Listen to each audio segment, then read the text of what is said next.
कणकवलीस हे भक्तांच्या दृष्टिकोनातून अत्यंत योग्य आहे. पुण्यावरून आली मी जयबाबांची भक्त आहे.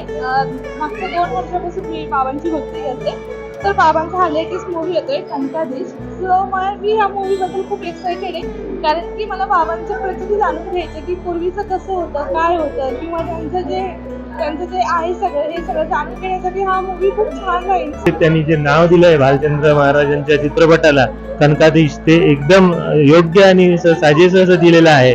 त्यामुळे ते चित्रपट कधी रिलीज होईल त्यावेळी भरपूरच उत्सुकता सर्वांना लागलेली आहे बघांची. आणि बाबांच्या प्रत्यक्ष जीवनातील जे अनुभव आहेत ते त्यांनी त्याच्यामध्ये दाखवलेले आहेत.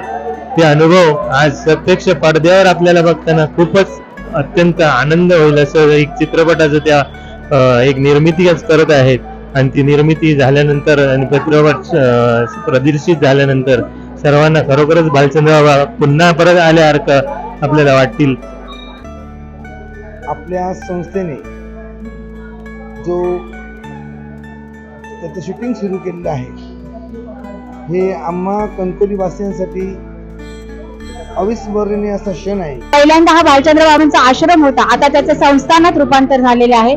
आणि याच बाबांच्या जीवनावर आधारित असा एक कणकाधीश म्हणून पिक्चर येतोय. आणि कणकाधीश एक नाव त्याला अत्यंत समर्पक आहे. आणि प्रत्येक पावलोपावली अडी अडचणीला बाबांना हाक मारल्यानंतर बाबा धावून आले नाहीत असं कधीच झालेलं नाही. आणि तुम्ही खरोखरच हा विषय निवडलात, मला खूप भावला मॅडम. स्पेशली तुम्हा उभयताना मी धन्यवाद देते आणि शुभेच्छा देते की खरोखर तुम्हाला बाबांचा आशीर्वाद लाभेल आणि पुढचं वाटचाल तुमची यशस्वीरित्या नक्कीच तुम्ही पार पडाल. कणकाधीश म्हणून योगीरांचा पिक्चर आपण जो सादर करतो ह्याची उत्स्फूर्तता आम्हाला प्रत्येकाला लागलेली आहे.